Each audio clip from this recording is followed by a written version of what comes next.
Yes, and in case you guys forgot what the name of the show is, this is Drink to a Decade podcast. Now we cheers. Now we cheers because we drink. Do we not? Do we not say that until the end? Fuck, let's start this over. Okay.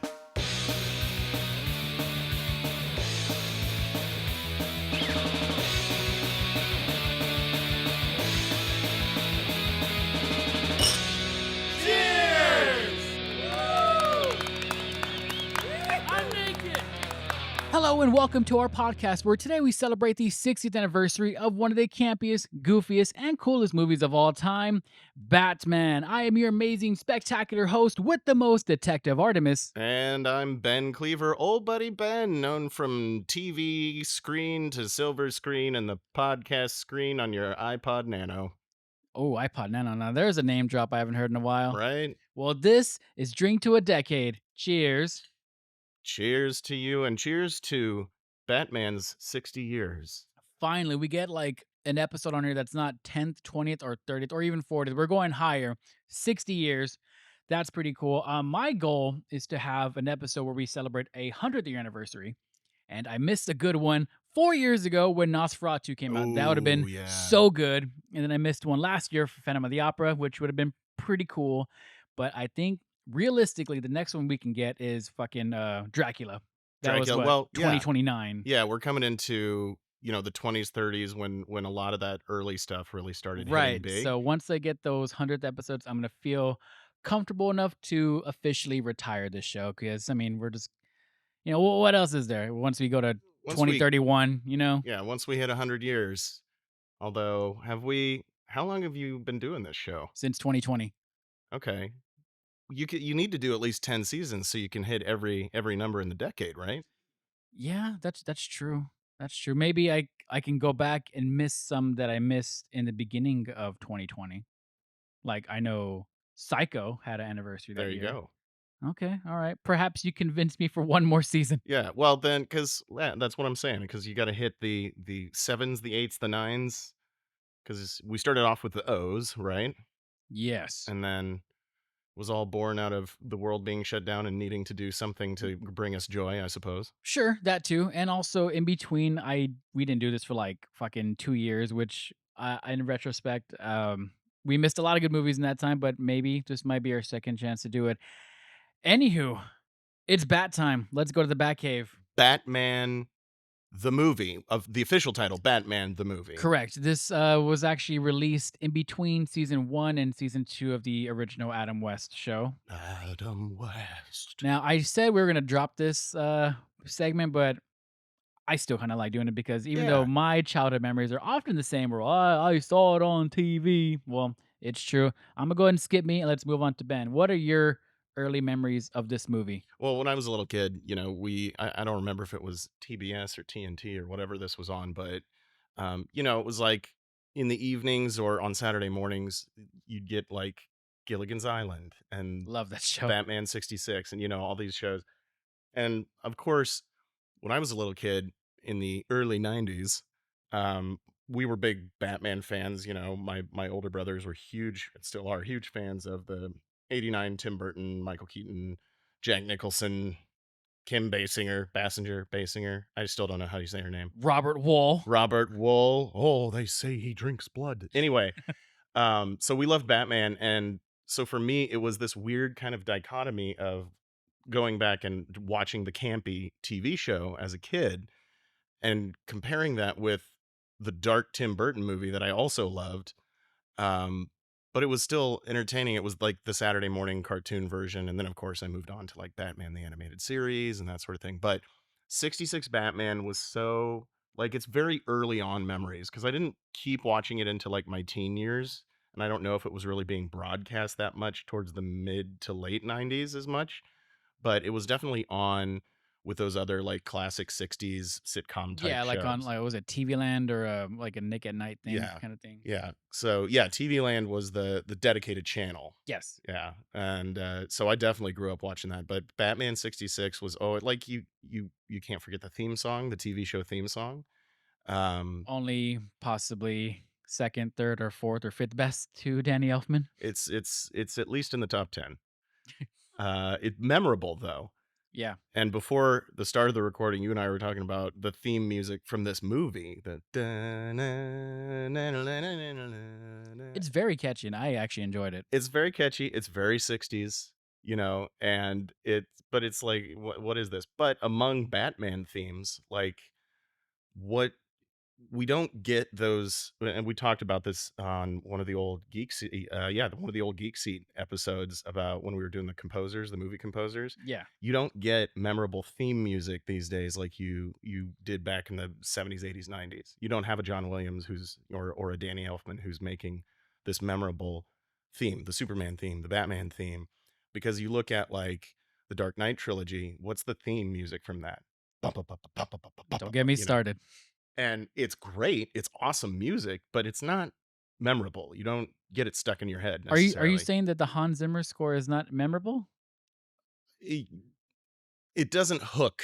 Oh, It okay. doesn't hook That is quite the hot take there, sir. like it doesn't hook like yes, it's memorable. Like you'd recognize it when you hear it, but you don't really walk around humming it to yourself Oh, yeah, totally, I don't. because it's bum, bum, bum, bum, bum, bum, bum, bum, bum, bum, bum, bum. Yeah, I do that when I'm just kind of, Just taking a walking dump, it around. just makes it more Dun, dun, intense. dun, dun, dun, dun, dun. Anywho, Yeah, so kinda going back to that, it was on TV. I always caught it after the beginning credits where they're like, kinda walking on the walls and, like, not walking on the walls, but, like, the little spotlight on them yeah, and stuff, but I love the climactic battle at the end. I know I'm kinda jumping ahead, but, that's kinda one of my jumping favorite way ahead, parts. baby. That's the part I always, think about when I come to this movie, when I think about this movie, when I come on this movie. But yeah, that's kind of the early Artemis. early early, memories of this is just, watching it on, I don't know, some channel, and it was so goofy, and it's crazy to think that, like, before, Burton's Batman came out, this was sort of the general public's perception of Batman. He was supposed to be this goofy guy with the really goofier sidekick, and Right. there was Pow and all these onomatopoeias and stuff. Well, and it was the camp, and they did that on purpose Right. because it was basically, as I understand it, and I learned this a while ago, so I'm not sure if I'm remembering everything exactly right, but I do know as far as the Batman comic book, it was kind of circling the drain in the early to mid 60s. Yeah, passing the golden age stuff. This is kind of how Batman was, contemporary at that time in the comics. Just this kind of weird, goofy, and stupid. So when Danny Elfman, or sorry, when Tim Burton's Batman came out, it kind of brought like the actual darkness that it's supposed to have. Well, and that's the thing. The TV show, the 66 TV show with Adam West and Burt Ward rescued the franchise. Batman may have just disappeared out of existence and been a memory of yesteryear, Yeah. as far as we're concerned right now. And right now he's, who are the top three superheroes in popular culture? Spider-Man, Batman, and Superman. Yep. He's one of the top three. But that comic would have probably ended in the 60s if they hadn't been like, fuck it, let's make a TV show out of it. Like somebody was just like, oh, here's a stupid property that we might be able to get 10 episodes out of, and they made a TV show and it took off because it was so goofy and it was so campy. And Adam West was this kind of, I mean, he was at the time kind of along the same lines as like Sean Connery and like William these, Shatner. yeah, William Shatner, these like kind of sexy leading men in these, and the public wanted these kind of action things, and where you had a little bit like it was more to the serious gravities, grounded side with James Bond, quote unquote grounded. But this was way out in cartoon land, and I think especially with the onomatopoeia, the bams and the pows and the logos flashing at the And screen. just all the bright colors is Yeah. very, very, very 60s, which, we do make fun of the Adam West one, but we respect it and we appreciate that, it, like you said, saved Batman and we got all the cool shit subsequently. So When I there's think, that. yeah, that was the thing, and then I think as a result of the what was it? Was the TV show 3 seasons? Or I think it was like 3 or 4. but as you were saying earlier, the movie came out between what, seasons 1 and 2, 2 and 3, Yes, 1 and 2. and it um I kind of, as I understand it, it pushed the comic books back, first of all, back into the limelight, and then it gave it that chance to kind of take a turn after the TV series ended and dive more in the 70s, especially into the darker side. Yes, we get those brilliant Denny O'Neil comics, which are my favorite period for Batman. And then that's eventually what leads into Burton and his dark vision for the 89 movie. And then that movie, even though we had had like Christopher Reeve Superman and that sort of thing, that really turned the tides for comic book films. And they experimented with it a lot in the 90s across all the different comic book genres. And we got Blade and, a lot of these dark ones. And then they tried to do lighter ones. Spawn. But Spawn, Blade, these dark ones, and then they, made attempts at more, lighthearted ones that didn't really take off as well. But I think that kind of started giving traction to this idea that, oh, you can make a good movie out of a comic book property.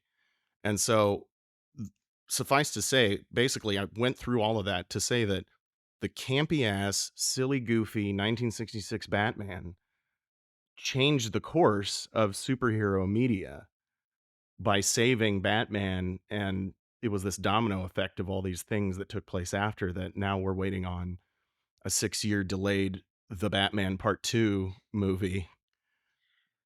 It's too soon, man. It's And well, but we're all stoked on it is the thing. And I loved The Batman. Oh yeah, we spent several minutes and hours talking about our love for Matt Reeves as the Batman, and you know what?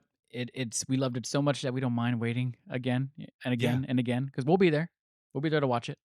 And we wouldn't be here if not for Adam West and Batman 66. We could just end the episode right there. I know, right? But let's talk about this dumbass movie because it's so stupid and it's so fun. And the thing is, I think when I was younger, I used to think, oh, they thought they were making a good show. And now as an adult, I'm watching, I was like, oh no, they knew exactly what they were doing. They were ramping up the camp like nobody's business. And because the jokes, the puns, everything in it are so stupid. And what was the thing where they had a riddle and they're like, "Oh, what's yellow What? and What? rights?" No, no. It was like what comes up white and goes, or what goes up white and what comes down yellow and white. An egg. An egg. Yeah. And but even then it was like uh one of them was they extrapolated the answer out of nothing. Yes. Oh, I am glad you mentioned that because there was one of the riddles where they're like, "What is something something tall and dangerous and lives in a tree?" And Robin's like, "A sparrow with a machine gun." It's like, Yeah, what the exactly. fuck? That took a turn, Robin. Got sick thoughts. Yeah. But yeah, a sparrow with a machine gun. What? Like of course that's not and then they lay it on because Adam West is like, that's the only logical answer, Only in the dramatic way he can deliver that line. right. And so it's as you watch it now as a 42-year-old man myself, I'm like, oh yes, they knew exactly what they were doing. And it's so stupid, it's so dumb that it just works because of everything, the bright colors, um you know What were some of your favorite scenes from the movie? gosh. Okay, Frank Gorsh The as the Riddler. Riddler, Uh huh. he's so good in this because you can like He was like Joker light. right, and really all the villains like Lee Merriweather is whatever. I'll always be an Eartha Kitt and Julie Newmar guy. Word. But they brought in. Yeah, I don't know why they were just like, yeah, Catwoman is. We can just bring different people in for her. Um, but you had hold on, I know all these people's names, and then as I'm on a podcast about them, I forget their names. They just fall out of the back of my head. But Caesar Romero, and then Cesar Romero, Burgess Meredith. Meredith Burgess, There we go. Sorry. of course, all great actors in their own right. And you can tell they were just like, fuck it, let's just be goofy as hell. But Gorsh, I think, took it the most seriously. Like you can tell he's like, I am a madman, He was just locked in. he was locked in and he's so good in his expressions and they all are. Romero's just more goofy than anything. He's just having a good time with it, going full on community theater. Burgess is, Wah, wah. as an actor, you are yourself playing different characters and so you bring so much of yourself to the role. And so you see Burgess Meredith coming out um in these different roles as what was he in Rocky, Mickey? Yeah, Bum Rock. Yeah, we're a bum rock. Of course, that was later on, but when he's playing the Penguin, these guys sold out for this, and it was everybody in every role. I don't want to say sold out isn't the right term. I mean they dove all the way in to playing these characters. Police chief, Commissioner Gordon, the Irish police chief, Chief O'Hara. Chief O'Hara. He's just like, it's like some kind of riddle. Riddle. Riddler. That whole exchange where they fucking try to deduce like who's behind it. Oh, the shark was pulling my leg like a joke. The Joker. Joker. And it's those like, it's the one leading to the other that makes absolutely no sense. Like, my favorite one was like, and it happened at sea. Sea for Catwoman. What? No, that's not even the same. Well, you know what? That's why he's the world's greatest detective, and that's why we just don't get it. It makes sense to him. Makes sense to him. Of course, Robin. There could only be one answer. And the fact that they kept laying it on like that is like, here's the most ridiculous thing we can think of, and of course that's exactly right, and it could only be that. It's so good. But they pulled out some of the stops compared to the TV show in this, because they had the Batmobile, then they had the Batcopter, And the Bat Boat, the Batboat, Bat Cycle. Batcycle. Yeah, they had all the They got that vehicles. budget in there. They got that budget. And I was watching this thinking, obviously this is all practical effects. This is all set building, and it's all cheap by comparison to like a big budget movie. But for me, like as an individual, this would be cost prohibitive for me to do any of this. I can't build sets. I don't have a place to build a set. And, they had like a little toy submarine that they'd use in the shots for the. Not to mention the very obvious stiff dummies when they needed them to fly. Oh, yeah. But there were stunts when they at the Yeah. opening when they're flying over the yacht. They've got a dude. Those are cool shots too. They Yeah. are. And they got a dude on a ladder hanging off of a helicopter over the ocean, and that's Over the ocean. But Cool. I'm guessing that it's that one part when you go to the tram in Universal Studios where it's like that big like pool and there's like the little screen there. it might be. They also might have just taken a helicopter out over the coast. I mean, they shot in LA, so Yeah, I guess that's true. But yes, a lot of cool scenes. I don't even know where to begin. So let's start with the beginning. The very a very beginning, good place to the start. very good place where Batman is trying to go to the yacht to save Commodore Schmidlap, and it was just a projection. And of course, we get the famous or infamous, depending on your take, the rubber shark. The rubber shark The scene. rubber shark, dude. You can hear the fucking material when like Batman is punching the shit out of it. It's like dunk, dunk, Dunk, dunk. But it's great, and I forgot this detail, but I thought the shark just exploded for no reason. But apparently, we learned that Penguin, he kind of just stuffed it with fucking dynamite. So That- this poor shark, man. That diabolical. But that shark was taking like a fucking pummeling from Batman for a good while until Yeah. he maced him with one of his repellent sprays, and then he just fucking blew up. Well, and the visual gags too are so great, because he's like, they're in the Batcopter, and then he's like, lower the bat ladder, and that was part of the whole joke. Everything was the bat something, but the ladder rolls out of the helicopter, and then there's a shot at the very bottom of the ladder. It just has a sign that says Bat Ladder In case you forgot. hanging off the bottom of it. And then when he's down there and he's got the shark on him, he's like, Robin, bring me the bat shark repellent spray. And Robin looks back in the cab of the helicopter in the cockpit, and there's like several sprays. There was a barracuda, there was a whale, and a manta, which probably would have been Manta ray. useful for Steve Irwin. Oh, that was a stingray, not a manta ray. Shut up. My Anyway. joke still Your stands. joke still stands. Anywho, Robin took his sweet ass time doing- going down that ladder. Doing Steve Irwin jokes in 2026, Artemis. I'm a low hanging fruit you're here. you're on top of the game. You've got your finger on the pulse of I got a comedy finger in right now. something. Wow. Anyway, and yeah, then it was. I did appreciate, because it had already been established, at least from the comics. I don't remember if it was in the TV show or not, that Robin comes out of acrobat stock. Yeah. And so The Flying Graysons.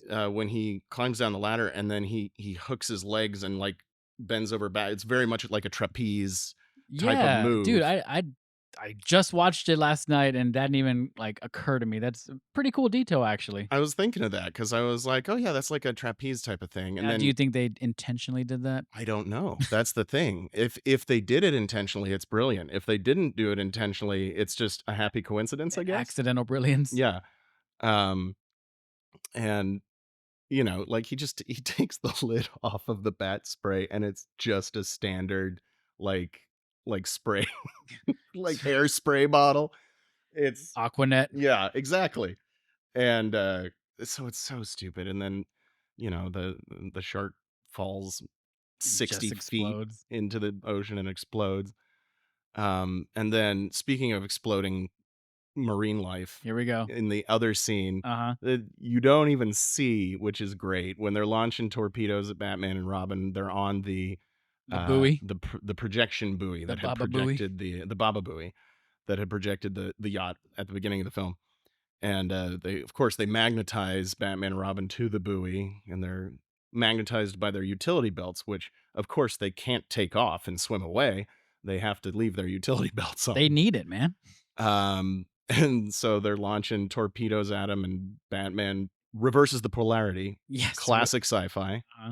Uh, what does He that even mean? no, who knows? But he has a device where he reverses the polarity. He blows up the first two torpedoes, and then the third one, the batteries die in the device, and the torpedoes coming to them. And then it just cuts to the inside of the submarine, and you hear the explosion, and Joker, Riddler, and Penguin are all celebrating.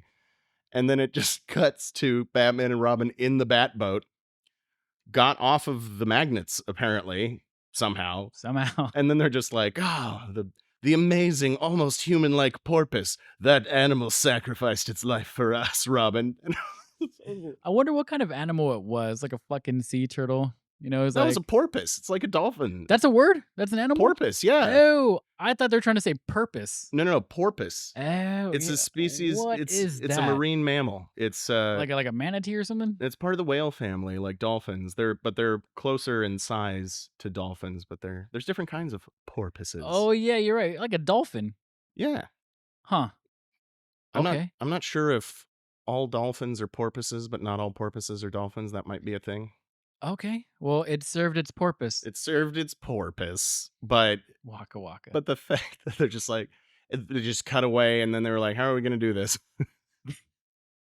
Little Deus ex machina there, and Uh, they get a few of those, especially when they fall with the back cop and they land on that fucking wholesale foam rubber convention. oh yeah, Thank God for that. Like, Although I did see it in the corner of my eye, Robin. yeah. Fucking liar. So it's just, but again, that's all part of the campiness and the comedy of it. Like that's not an accident where they were like, "Ah, fuck it, let's just do it off screen." You know, like it's part of it. It's part of it now. Right. It's funny. Now, to put a bow on these exploding animals, there is one more animal that gets exploded, but off screen. But the visual right before it is comedic gold.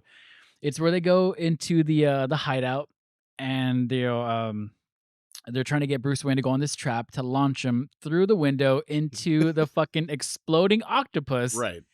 And of course, Bruce Wayne does not go through it. Instead, a random goon does. And when he goes through it, it's the obvious fucking stiff dummy that's flying through the window into the ocean, and he blows up. Right. Which is our first kill in the movie. First kill. So just that visual, that whole scene First was human kill, we Yeah, should first say. human kill. There we go. So yeah, that was another exploding animal. So that's 3 for this movie if you haven't kept count. Well, there's a lot of explosions because Animals. of animals, but Yeah. there's a lot of explosions in general because some days you just can't get rid of a bomb. Dude, I would have thrown that bomb at those ducks. Like, fuck those ducks. They gotta go. But it's Batman. He's noble and Yeah. and as I just recalled as I was watching a movie in this series, fully deputized by the Gotham City Yes, Police because as we Department. know, Batman works really well with the law With the enforcement. police. Oh, hey, Batman, here to clock in? Care Yeah. for a donut?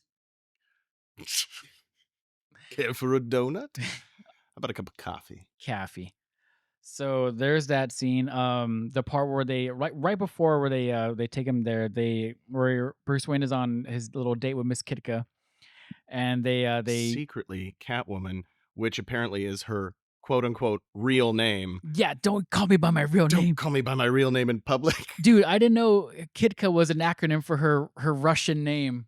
Oh yeah, yeah, I was like, "Oh shit, that makes alright." So I'm glad I rewatched it. But yeah, yeah, when the bad guys like abduct them and they're on those like fucking flying umbrella like little rocket yeah, things, yeah.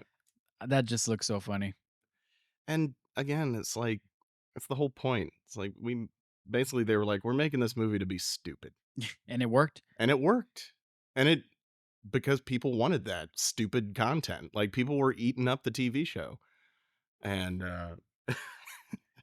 It's a lot of other scenes too. Like no, there aren't. yes, there are, okay. Where they go to the Batcave with Penguin and he rehydrates those goons, but Oh he yeah, uses the Batman's like atomic water, so they're super like unstable. So if you tap them, they fucking explode. So you can add 5 more 5 kills more to kills. that.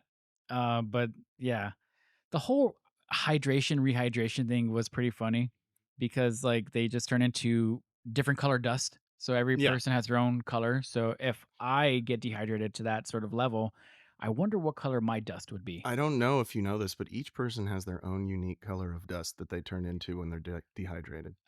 It's Oh, science. science. All right. Yeah, it's science. I wish I'd be green dust. That'd be cool. That'd be pretty cool. I wish I'd be angel dust.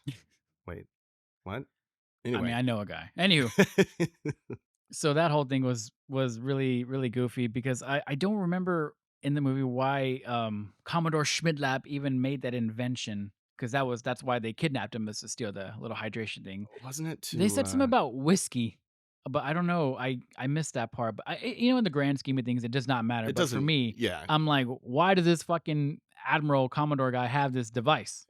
it's a plot device. That's all it That's is. what it is. Well, fucking case closed. I like it when they've got him imprisoned, but he thinks he's still on the yacht. Yeah, And the then whole time. Joker well, first of all, Joker's the one that's taking care of him. And the guy like is just like, "Ah, you're quite pale." And then Yeah. he's like, "Oh, I spend a lot of time on below deck or whatever." And it's just like this guy's dressed as a clown, captain, like or admiral. Well, he's And definitely not Captain Obvious. right. And then Joker walks out and it's basically they've just got one of the goon henchmen like splashing his foot in a tub of water and moving a background back and forth and blowing a foghorn Yeah. like outside of the window. And that's enough to convince him that he's Yeah, on a just normal boat this ride. this man of the sea is just Is the worst convinced. seaman ever. Worst seaman ever. It's a good podcast name actually. Oh, dibs. Um, well, one thing I was gonna say, I'm not necessarily gonna talk about like scenes specifically. It's more like moments or just the the general theme of it. But I do wanna kind of amend what I said earlier. I'm not saying Lee Merriweather is a bad Catwoman. For example, well, I mean, all of them were bad Catwomen in the series. It's just part of the gig. It was like, oh, act this poorly, please. Um, but when you want to talk about people like going all out for their role, like Burgess Meredith and Gorge, I would say that Eartha Kitt was the best. And she was like in the least amount of I episodes. Oh know. wait, no, was Lee Merriweather just in the movie? Lee Merriweather was just in the movie. In Oh, the okay. TV show, they swapped between Her Julie and yeah, Newmar okay. and Eartha Kitt. Um, but as far as like embodying the character in the same way that Burgess and Gorsh did, um, Eartha Kitt was that for me in the OG one. Um, Pull the lever, crunk. pull the lever, crank. Oh yeah. Anyway, but Lee Merriweather's fine as Catwoman in this movie. It's not like it's an Emmy-winning role or anything like that. And she's beautiful. Like, of course, she's like obviously Adam West would want to go out with Miss Kitka, you know. He was having a raging boner for her, and like you can see the pain in his eyes when he found out that fucking Catwoman was Miss Kika. It was that camera was holding on his face for like a long time. Yeah, He hears that fucking French music from their date. It was just the worst moment of his life right there. Forget his parents' time. This was right, exactly. worse. And the date scene was so like was that standard for dates in the 60s? I Like for don't upper class people Not sure. I to wasn't go really around that time. but I'm just like they're dancing, but the music they're dancing to doesn't feel like it matches the way that they're dancing. And it's like this lady's singing in French or whatever. And I'm like, this is okay. Like, fine. Like, maybe this is what millionaires in the 60s did. I love when Robin and Alfred are driving and kind of like following Batman on his date. And I love how fucking Alfred is just wearing a domino mask as Yeah. well, just fucking casually driving the Batmobile. Like, The thing people, is, that's like comic canon. Like he'll put on every once in a while, he'll jump in the Batmobile and put on like the bat cowl or something, and he just looks like a skinny old man wearing the bat cowl. And but it's because he has to go help Batman, Bruce do something, you know. right? And this feels just like another Clark Kent Superman thing where Right. it's like him and Robin look exactly the same. I think you can picture them without the domino mask that it's them, and like that Yeah. looks like Alfred, same facial hair and everything, and Yeah. either these people in Gotham are really fucking stupid, or they're just like, you know what, let's go along with the gag. Right. Oh, yeah, it's totally not Bruce Wayne and Yeah. fucking Robin. Now, Batman, I could imagine, okay, maybe you wouldn't recognize him He apart has from the more voice. covering. Yeah, his whole head is covered except for, his mouth basically. But with Robin, this dude's got the same haircut as Dick Grayson. Yeah, And he same voice, same same mannerisms. voice, same body build, because he's wearing a t-shirt and shorts essentially. Like you're not leaving a lot to the imagination there with that flying Grayson uniform. Oh Um, man. but one of my other favorite lines that I cracked up at, I was watching it earlier, was all right, we've got to get over there. Alfred, do you have your driver's Oh license? yeah. Yes, I have it in my pocket The right law's now, the law, sir. Alfred. Don't make me bust your ass. Well, first of all, I was like, was I thought, oh, is he's asking Alfred if Alfred has a driver's license? But that wasn't the question. He was literally just asking, do you have it on you? And I'm like, why does that matter? Like, does Bruce Wayne carry his Bruce Wayne driver's license when he's driving around in the Batmobile These as guys are Batman? fully deputized law enforcement members, right? Again, he'll fucking He has he'll a book Alfred. he's got a GCPD ID that lists him as Batman and nothing else. Like it's like weight question mark, age question mark. Unknown. So my favorite scene though is the like I mentioned, the climactic fights on top of the submarine where Mhm. they're all just beating the shit out of each other and splashing into the water like it's a fucking like a pool party.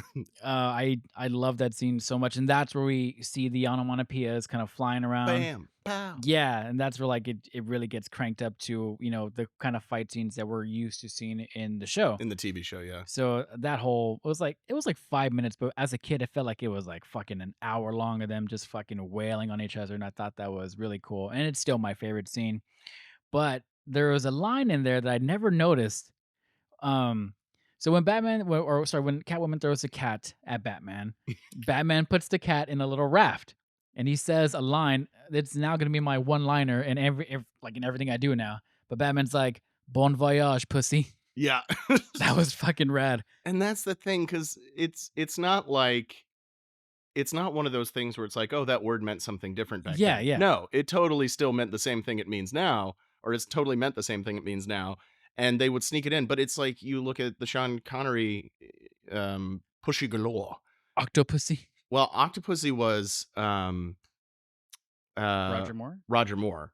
But Pussy Galore, the character, was in it wasn't Doctor No, was it? I don't remember. But the pussy meant pussy in the 60s. Like they knew it. And so that's one of those things where they would, even in the TV show, they'd sneak in little like Double meanings. semi double meaning, double entendre adult jokes in there when they could. And it was kind of that societal thing that we had for a long time where it was like, look at what we did, you know. Yeah. Well, anyways, I'm just gonna incorporate that into my daily life. Bon voyage, pussy. Yeah. So that was probably my favorite line in the entire movie, actually. And again, that goes back to the whole duck and ducklings thing with Batman. He's gonna save that cat and make sure it gets home safe to its cat family.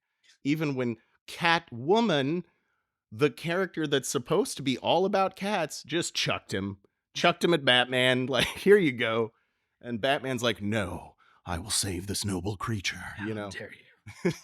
There's at the end too where they go to the United Nations or whatever, and they're Right.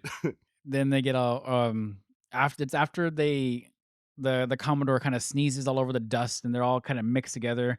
And so when they separate them or whatever, Robin's like, "Hey, what if we kind of like mix them around and make the world better? Because they were kind of terrible people, and we weren't really progressing as a society." And Batman's like, "No, let's not do that. That's not that we're not God. Basically, we saw what happened in the Batcave when we try to fuck with shit like that." Right.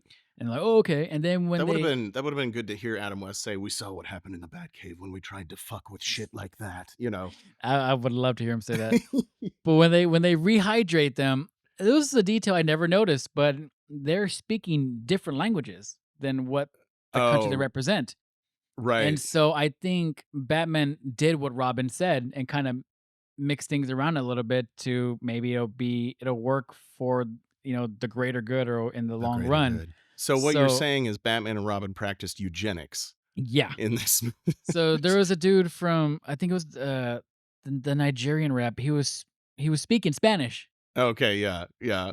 And I was like, "No way." And, like, I looked up the plot just to see if there's anything I missed, and yeah, it said that they kind of did what Robin said, It's basically. kind of a low key, yeah. I never noticed that. Interesting. Genetic engineering, my friend. It's a miracle of modern science. Yeah, even Batman does it, so Even Batman does it. Oh god. Such a good movie though, and it's like, listen, you got both ends of the spectrum with the Batman franchise. Cuz you've got the dark, all the way on one end where you have like the Matt Reeves Batman and to a, l- a- it's in the same neighborhood but the Dark Knight trilogy. Um you've got the more modern camp of the Schumacher movies, Shoemaker. Schumacher movies. He at least apologized for those movies, alright? I still, as I understand it, there is some sort of what is it? There's a dark cut, like a dark director's cut With, of Batman Forever? Batman Forever. Yeah, there's that whole deleted scene with him talking to the not talking to, but, like, confronting the giant bat and all this stuff, which Yeah, is pretty cool. I haven't seen it, so It's everywhere online. is it? Yeah, Oh, okay. I'll have to check it out. But and then you go all the way back to '66, and so there's Batman for whatever mood you're in, yeah. basically. And this one, you're not sitting down with the kind of expectation of a Matt Reeves or a Chris Nolan style. You're sitting down on a Saturday afternoon with some Kool-Aid and some chips and the kids and Yeah. watching this and having a grand old Totally time. family movie, or you can hang out with your friends and make it into a pretty gnarly drinking game. Gnarly drinking game whenever Robin says holy something. Yeah, there's a game you can get out of there, just like with Spider-Man 3. All those movies that are so bad it's good become like these great drinking games, and Yeah. this is definitely one of them. Yeah, and I would definitely put this in the category of it's so bad it's good, but I also understand that they knew exactly what they were making. It wasn't like they were trying to make a good movie and it ended up being terrible and it ended up being a joke. They were trying to make a joke and that's exactly what it was. I also love how Penguin was actually the main villain in this movie. Like Right. this was all his idea. Yeah. I'd never really realized that. And it was when Batman is talking to the dude who sold the ships. The naval base Yeah. officer Yeah, someone named PN Gwyn. P.N. And then Gwyn. Batman is super pissed at him because like you're really giving out submarines to people who don't give their addresses. Yeah. He was Was he was like, "Huh. I certainly hope we didn't make a mistake, I hope we Batman." didn't fuck up Batman. Yeah, and, the other thing is I like how they kept emphasizing it was a pre-atomic submarine. Pre-atomic submarine. What does that mean? They didn't well, it was either before they were carrying atomic weapons or before they were atomically powered, so it would have still been diesel or some other fuel source, I see. um, But which you yeah, can get away with better on submarines because you got an endless supply of water and cooling power when you you're could just buy underwater. submarines like that. I'm sure you couldn't, but for In for a this campy world you Batman can. movie, Okay. yeah, for the world of '66 Batman, you definitely could just walk in with a PO box and cash and be like, "Hey, why don't you give me a World War II era submarine, Okay, we just please?" need a name. Sure, PN Gwyn. P.N. And it's Gwyn. my cousin Joe Kerr.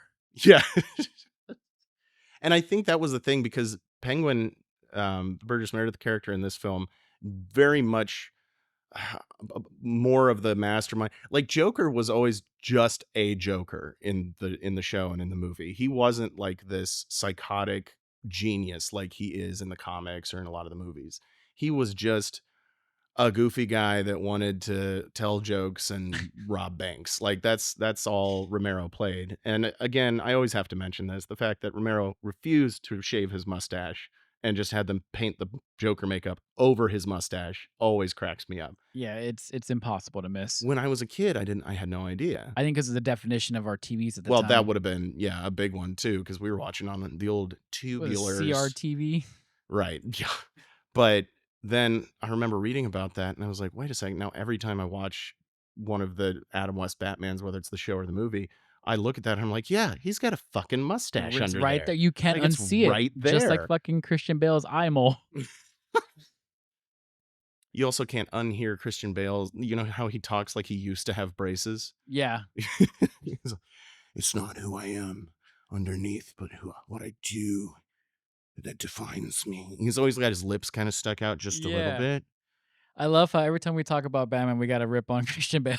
I love Christian Bale. I love him as an actor, and I actually really love the Dark Knight trilogy. I mean, The Dark Knight is an incredible film. We can ignore Rises, at least, the second half Rises of is it. like, yeah, Rises is I saw a thing online where a guy it was like pretty decently budgeted. He redid that discussion between Gordon and Batman at the end before Batman takes off with the bomb. Yeah. And it's like, it can be something as comforting as putting your coat around a little scared boy, blah, blah, blah, And then it just keeps cutting back to Gary Oldman, like not understanding what he's talking about. And he's like, a rich little boy who just lost his parents.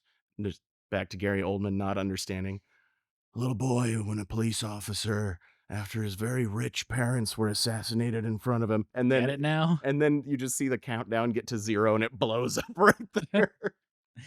I love how your Batman impression was more on the range of Pete Holmes' Batman impression. Yeah, well, that's kind of what Okay. I'm doing an impression of Pete Holmes Doing doing an an impression of I'm just a dude playing another dude, pretending to be a dude. playing another dude.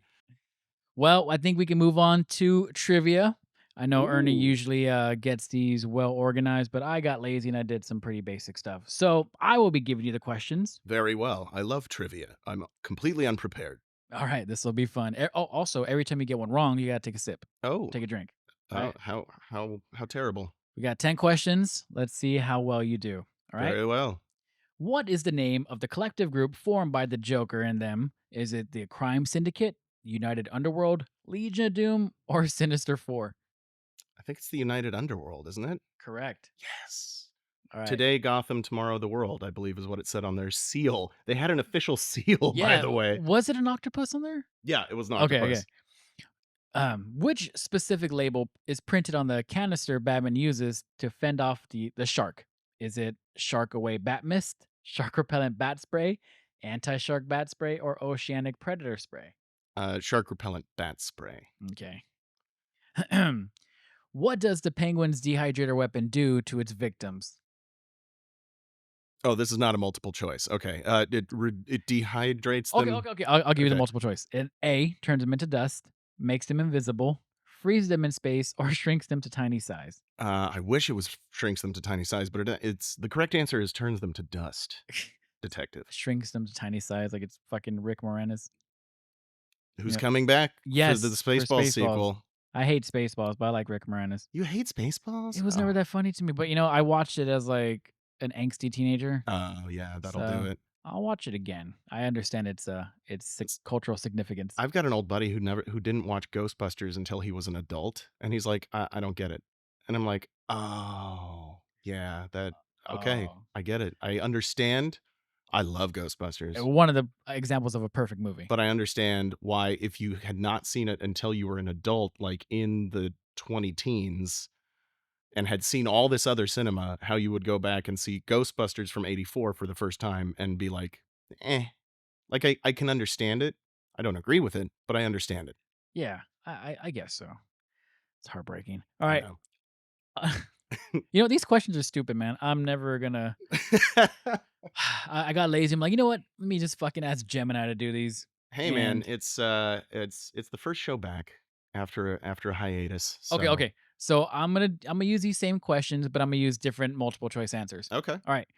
So what did Catwoman call herself to trick Bruce Wayne? Was it Miss Kitka, Miss Kit Kat, was Svetlana Swallows, Patience Phillips, or Kyle Selena? Oh, I believe it was Miss Kitka. Miss Kitka. All right. Du- du- du- du- du- du- du. All right. So Batman, when he's trying to get rid of the bomb, there are several obstacles. Which of these is not one of them? A Salvation Army band, a romantic couple, a group of orphans, or a family of ducks? um, I think it was there wasn't a group of orphans, right? You tell me. No, because there was a Salvation Army band and there was like a kissing couple, right? Who was Yes. for sure going to get a second base? Oh Yeah. yeah, absolutely. There weren't orphans. How would I have been able to tell they were orphans even? They were not just a group They of have the children. fucking like little paperboy hat and like dirt on their little, face. little Dickens era Yeah. orphans. Newspaper. Okay, wait, that's correct. Du- du- du- du- du. I'm gonna take a sip anyway, just because I'm killing it. Fuck this. I don't like these questions. All right, Okay, trivia's over. we're gonna You win. we're thank you. I win. What do I win? Another drink. Yay! All right. Well, actually, there's one more question on there, and I wish you didn't bring this up because it would have been a pretty funny bit. But let's pretend you didn't say it. Okay. Caesar Romero refused to shave what?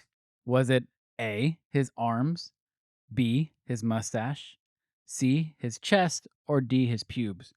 I think it was pubes. That's it. Hey. You won. All right. Well, that concludes our very fun trivia, which I will never do again without Ernie because he Yeah, really puts. Ernie's kind of the pro at that.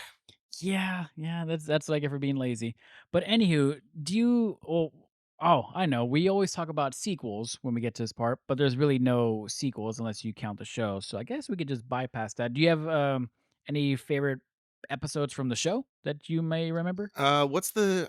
I haven't watched the show in a while, but what's the one episode where everybody starts dancing and The that Batsui. yeah, the Batsui, that's right, and where he does the the fingers across the eyes kind of 60s dance or whatever. That one, and then the surfing contest, of course. Well, I think that's it. Those are the best Those are episodes the best ever. episodes. But it is, I would say, in the category of talking about sequels or legacy or whatever, it did cement itself because again, as a kid in the 90s, I was watching that show growing up, and that it was almost 30 years off the air by that point. And yeah, we did a lot more with syndication, I think, in that decade than we have more recently. Of course, now we're in the era of streaming where you can kind of find anything online, unless you can't, and they've purposely hidden it.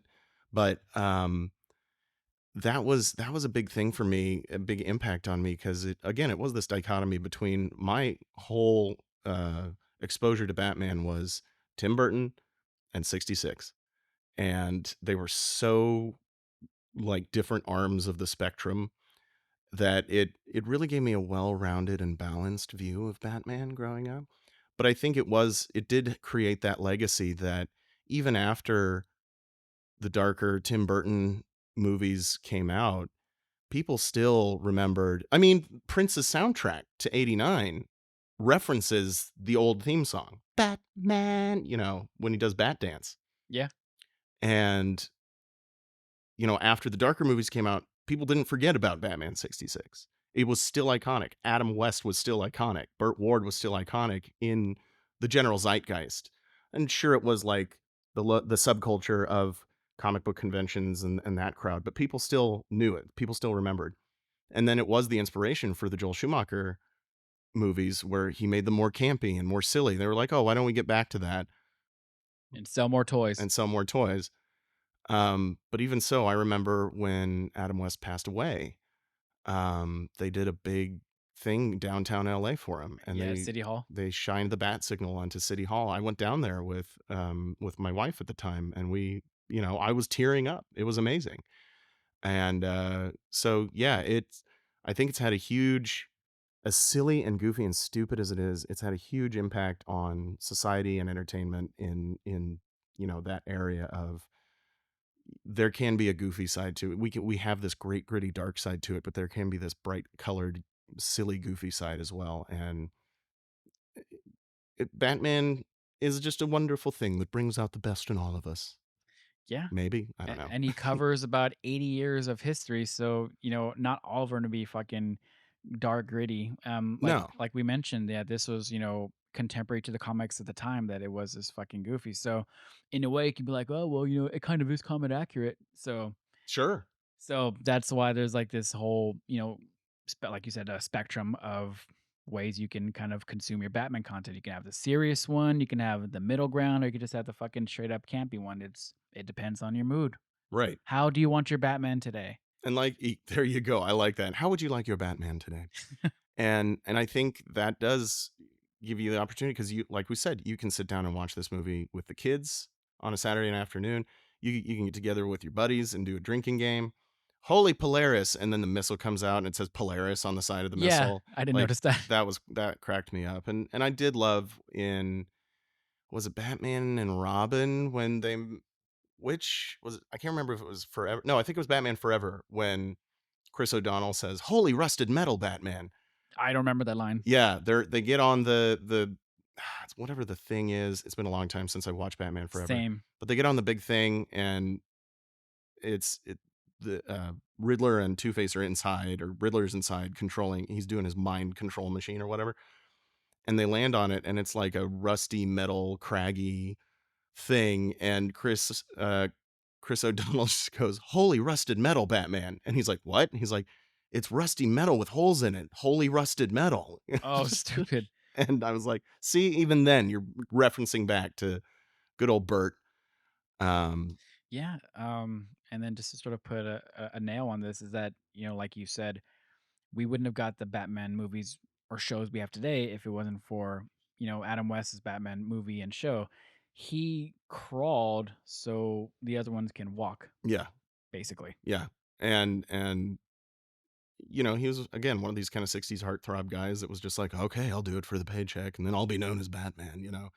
And one of the greatest things is somebody was interviewing him one time and they're like, "Oh, all these actors like Keaton and Christian Bale, all these guys have this great way of saying I'm Batman." They have the catchphrase "I'm Batman." Yeah. They're like, we've never heard Adam West say I'm Batman, and he's like, "I never needed to say I'm Batman. I showed up and people knew." Damn. It's kind of I'm like, what a G, you know? that's a pretty baller response. And so it was this silly thing, but it is what saved Batman from essentially the character in the comic from dying and gave it a new life, and it took off after that. Again, it's like I was talking about at the beginning, the domino effect of into the 70s and 80s and eventually to where we're at today. Do you think this movie could be made today? I would love to see them try because I I think it would be a hard sell to the studio system, to be honest. I would love to see a modern take on campy 60s Batman. Um, I feel like that's what they're gonna try to go for in the Brave and the Bold y- Batman. Maybe. I mean, I think it'll be more lighthearted, Yeah, for but sure. I'm talking like Full on camp. full on camp Oh, okay. because it's like I really enjoyed the Naked Gun reboot. I did too. I really enjoyed it. And so that kind of gave me hope for like, oh, maybe you can still go back and make like a really goofy movie and it be good, you know? Because, like the scary movies, the first one was like, aha, that was kind of cool. And then they, like the studio system does, they're just like, that was successful. Keep making it so we can print money, Milk it. milk it until it's dry as dust, dust, riddler. That was brilliant. But it, I think you could make something comparable, a modern interpretation of a super camp 60s Batman movie today. I don't know. I think the fans would be for it, but I don't think the suits would greenlight it, to be honest. Yeah. Because they're like, no, dark and gritty. That's how Batman is now. That's why they made Man of Steel the way. And I enjoy the movie Man of Steel. I don't really like anything else that came after it. Yeah. I loved the casting. I loved the idea behind it, but the story wasn't there for me in the rest of the DCEU. Yes. But Man of Steel, again, one reason why I liked the James Gunn Superman movie, it was bright and hopeful, and it still had the conflict and the darkness to And it it. was pretty fucking goofy and comic booky, It as it was should. very goofy and comic booky, but it was still grounded in its own way. And when but they had just come off of the Dark Knight trilogy and they were rebooting it. They were rebooting Superman and they're like, "Oh, make it dark. Make Superman dark." You got the Nolan Brothers on there. You had David S. Goyer and fucking King of Slow Mo, Zack Snyder. Right. And while I think I like Man of Steel, I think it's a good movie. I think it's a good Superman movie. It was still a little bit like, oh, the Man of Steel who represents hope and justice is It really was depressing depressing. me. Yeah. Exactly. And so it's like I think the lesson that should have been or learned there that you can take away from it is you can't treat all these characters the same way. It's not that style that sells, it's the character and the appropriate styling of the character that sells. So I'm interested to see what the Brave and the Bold ends up being. I'm looking forward to it. I'm ready to lap up any information that comes out about it because I'm excited to see who they're going to cast and all this stuff. But I wouldn't mind it being a little bit of a lighter take, but also being Batman, you still want to keep it a little bit in Somewhat that serious. somewhat serious, somewhat because it is a dark. He's a dark hero. He literally uses fear as a weapon, to fight criminals. Yeah. So and he comes out of a trauma. So that you still have to keep it kind of grounded in that. Um, but a little bit more of a lighthearted take on it, I wouldn't mind. Well, anywho, yes, let's take a second to really thank Adam West and crew for the cultural impactful movie that is Batman the movie from 1966. Happy 60th anniversary. Cheers. Cheers. Once again, I am Detective Artemis, and you can follow my musical journey as Idle Snail, IDLE Snail, available on all musical streaming platforms. If you like that late 90s pop punk, Fat Records, Dude Ranch kind of vibe, please check out my music. I would like some listeners because it's some pretty cool stuff, I would say. Obviously, I have to say that. I keep talking and I can hear myself talking and I can't consciously stop. So any moment, Ben, you can just jump in It's good and music. I like Idle Snail. You should check him out on all streaming platforms. And my name is Ben Cleaver. You can find me online at BenKliewer, either at that or bencleaver.com. As always, as I always say, I'm going to try to post more on social media, but I'm really trying. hey, one day at a time. One day at a time, one step at a time. Well, thank you for listening. And once again, we drink and we watch things. Cheers.